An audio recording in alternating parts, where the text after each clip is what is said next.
become a disaster. When drought is managed, when there's nothing unusual, drought is not considered a disaster. Only when it exceeds the capacity for people to manage it does it become a disaster. And not surprisingly, we know those areas where droughts can become severe. Yeah, but Holland is on it, but I'm very surprised. Pardon? I see a yellow dot in Holland. Maybe it's because of the heat wave. Okay. Perhaps. This was 2011. It was a very wet year. Yeah. Wet and cold. Yeah, this is from Munich Ray. So we can write to them and ask. I don't know. Yeah, oh, yes? the beginning of 2011 started very, very dry. Uh-huh. That would be, yeah. And then of course the main period for crops to get flowering and these types. Yeah, perhaps. Okay. Yeah. Sir? Yes, I was going to make a comment. Yes. Yes. Drought, if well managed, yeah, will not lead into a disaster. Exactly.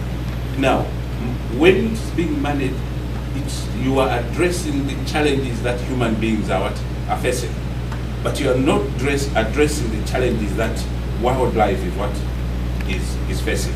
So you find that wildlife, in some cases, might not get water. If people have problems with water, you can take water to the people. You can take food to where the people are.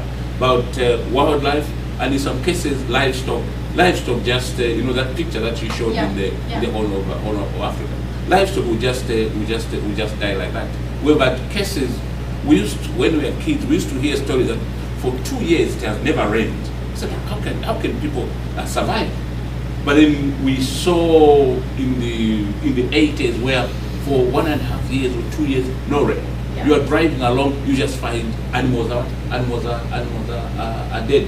Unless we are saying it only becomes when it's managed, it's not a disaster. But what of these animals? Isn't that a disastrous situation? Well, if you lose something of value, then you have so disaster is defined officially by the EMDAT as 10 or more casualties, but it depends on how your society defines a disaster.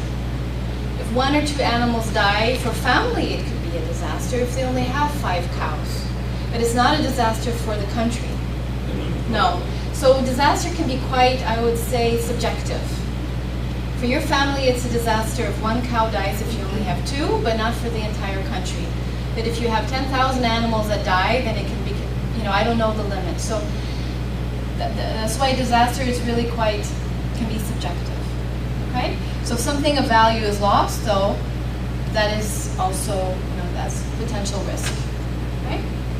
Sorry, can I just... Yeah. I guess your point about the wildlife, I think that's one of the challenges we face because we never measure the impact of a disaster on biodiversity, on nature, because it's a common good. And disaster itself is defined as something that belongs to somebody of value, which is when they assess the damage. And again, similar to putting a valuation to ecosystem services, that's a challenge we face because we never assess that when the crisis happens, you go in and you're saving lives. Nobody cares about what happened to the flora and fauna. Yeah, and that's the difference, I think, Karen, property versus... Yeah, property, you mean biodiversity versus property, yeah. The question down there? I think you have to be specific when you talk about drought. Yeah. Because if you look, for example, in Middle East or Sahara, it is already drought there. Yeah. And adaptation is there, and therefore it's not disaster at all. Yeah. Because adaptation there, all you can say ecosystem as well as people adapting to that. So that we cannot say disaster, that is adaptation actually. Yes. But only disaster will come if those areas, for example, you can say Ethiopia or Somalia in 1985, 1986, for example, or now it's coming in Kenya, for example. Yeah. Those areas actually are not drought area, but because they are not ready, adaptation is not there. Therefore, when you have disaster, as a sudden drought, that will become a disaster. So you're saying that when it exceeds the capacity to adapt, yes, right? because those areas they don't have adaptation on the drought. So those areas have adaptation. Drought is not disaster. Yeah. In my country, for example, some areas no rain for 10 years, and people, animals, plants are surviving very well because adaptation is there. That's a good point. And Kaja had a point, and then Eladio. My point was regarding the radical civil of response to disasters direction by biodiversity. I'm not totally agreeing with her because when we had a forest fire, for example, there was a huge attention to the biodiversity. In a lot of such kind of examples, biodiversity is also very important. People's life, first of all, but also biodiversity. And we are putting a lot of also effort in this direction. But what is missing also, this is this economical valuation. You can evaluate how much it costs. Yeah. I mean, how can you, if there's a forest fire and the last butterfly of Georgia, of this special, is extinct, and of course that's a huge value that we cannot put a dollar figure to. So that can become a disaster because that butterfly disappeared, but we don't actually have a monetary value for it, but it still has a huge value, right? So that's a little bit tricky. I think that was the point about the biodiversity not always having a value. Eladio, please. Yeah. Drought. I think that drought, of course, when rains affects the economy in a very important way, it is a disaster. Yeah. Especially for countries that have no insurance, poor countries. But I think that it only translates into famine, at least for what I have read, when there is conflict, interracial conflict, when there is war, when there are, so drought does not immediately translate into famine. Yeah. There is not impediment for trade, for health, so most famines, as far as I know, are also very associated to conflict. Right, so it's a human management issue, human issue. Yeah, this is what you were also saying. No? Okay. All right, please. Landslides are actually often put in with hydrometeorological, although we would think it's mainly geological, but most often they're triggered by rainfall, heavy rainfall, but also earthquakes. And in both cases, normally vegetation actually is a very strong component for maintaining slopes. So that's why it's often put in with hydrometeorologicals, because it's induced by rainfall. Floods, of course, is the disaster that affects, doesn't necessarily kill, but it affects the most number of people worldwide and causes some of the greatest economic damage. Earthquakes is what kills most people, however. And cyclones, of course, is also related to flooding and landslides. They often go together. And somebody said the tropical areas and cyclones, well, you were right. Okay, please. Okay, trends. What's happening in the world? Well, I'm sure you've seen this before. Have any of you seen exactly this graph before? Or is this, have you all seen it before, something like this? What's interesting about it is that it does break it down into the earthquake, the geophysical events, earthquake, tsunami, volcanic. Then it breaks it into meteorological events, which they call storms here, according to Munich Re. The hydrological events, which is the flood and the landslides, and the climatological events, which is the heat waves, extreme temperatures, drought, and forest fire. Well, we're not surprised to see that the trend is on the rise. But earthquakes obviously are staying stable. The main growth, I think we can say, is being led by the hydrological events. But I just said that it's not really climate change that's increasing these events. Is that a contradiction? I'm being a little bit provocative here. Yeah. Did I lie to you? Why is this increasing then if I'm saying that climate change is not having a big impact? Sir? Now, I was going to say, I mean, if you look at what is happening in our countries, where you find places where there was rainfall for a number of years, where it was predicted, you find that the amount of rainfall is reducing. Instead of rains starting in November up to April, at times you get rains from February up to March, just for 2 months. I mean, someone has to help us explain what is causing all that.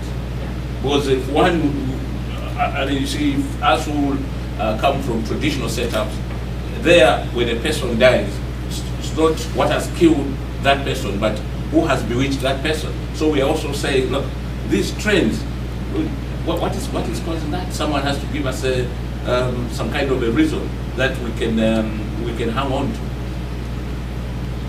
thing is that I think a lot of local people are observing changes that are unusual. Also, when I'm working in Nepal, the people are saying, please welcome, come, please, don't be shy, come. They're saying, yeah, we're seeing the rains are becoming mad, is what the farmers in Nepal are saying. So we're seeing some changes. It's just that the scientists cannot prove yet that these changes are so extreme that that's what is increasing the disaster. So we're seeing some changes, and they're likely to get worse in the future because of climate change. But it is not yet what is the main cause or driver behind this trend. It's still people living in dangerous places. It's the people moving into the rivers that's causing this trend. Well, meteorological events, in my view, are very much related to climate as well. And there's definitely a positive trend in that one too. Yeah. So if you the two combine. What's a little bit tricky is that when we just had this report come out, the scientists still are saying we cannot statistically prove that there is a major increase. That's what the reports are saying, except for heat waves in certain areas, and then likely to have more in the future. So that's what the scientists are saying. Yes? Yeah, we keep saying that people are moving into dangerous areas, but we're also forgetting that people are making areas dangerous. I mean, in the Philippines, probably from my own experience, it's because we're putting all the plastic and trash, so the sewage doesn't work, so we're getting flooded. We're also urbanizing a lot, so there's no more green areas to absorb the floods. Landslides are on the increase because we're overgrazing, we're illegal logging. It's not just about this need to be close to resources, it's also we're overusing our resources. And things like floods may be on the increase, not because of an increased amount of rain because of climate. It's on the increase because we've altered our environment so much that the effect is now so much larger than it would have been normally. That's a very good point, absolutely right. I saw another hand. Was it you and then Alavi, please? About Thai flooding last year. Some of our colleagues were telling that it was a man-made disaster. It's not the rainfall intensity increase or anything like this. It may have some, but he was arguing that the forest tree species has been converted from the large tall trees to like horticulture, citrus, fruit trees. Right. So the forest water storage capacity has been declining drastically over the years. And that was one of the reasons why this Thai flooding caused unexpected disasters. A lot of conversion of areas that used to store water have been converted now. So we're creating what you're both saying is that we're creating our own disasters by degrading our environment. This is what is leading to the hazard event itself becoming more of a disaster, right? Okay. Eladio, please. Yeah, I think it's both things. I mean, we have also, it's very important, the planet is the same, we've got bigger, we've got more things to lose than 40 years ago. And that's, the good places for housing have been taken. Now we are putting people in housing that perhaps should not be there. Or, we have also more to lose with. Sometimes, these disasters are defining economic trends. We are richer, we have more factories, we have more roads, and all these, did not exist 30, 40 years ago. So even without climate change, with the same level of risk, of hazards, we are getting more disasters. That's a simple question of growth, of the natural growth of the economy and the people. So climate change will be adding one more, it'll be aggravating what's the problem that we're already creating, right? Okay, let's continue because we have 10 minutes before coffee break. Okay, this also shows an interesting graph here. It's hard for you to read in the back. I'll just tell you, let's look at this. This is the number of disasters reported from 1900 to 2010. This is 1900, here's 2010. Here's droughts. They've increased a little bit, which is confirming what the scientists are saying about the climate change and more heat waves. Floods, look at this. Huge difference. These are landslides, a little bit more in terms of rainfall-induced landslides. Storms are increasing. Earthquakes, this is probably because of better data, right? We're reporting better. Volcanoes is staying the same. Epidemics is increasing. Other, I don't know what other is. Okay, next. Number of people being reported killed. This is the opposite trend, however. Why is this? Something wrong with the data, or how are you reading this? We have more disaster events, but fewer people are being killed. That's actually good, right? So what's happening? Is that a number or a percentage? What is this? Number of people reported killed. This is 4 million, right? What is this year? 1930. Of course, data were not so good at that time. 2010, we're looking at, I can't read that properly, 200,000, maybe this Haiti earthquake, probably. Okay, why is this happening? I think it's because of forecast. Please? Forecast. I mean, news are there, and people they know about cyclones, people they know about... Okay, they're more aware, more information. What else? Housing.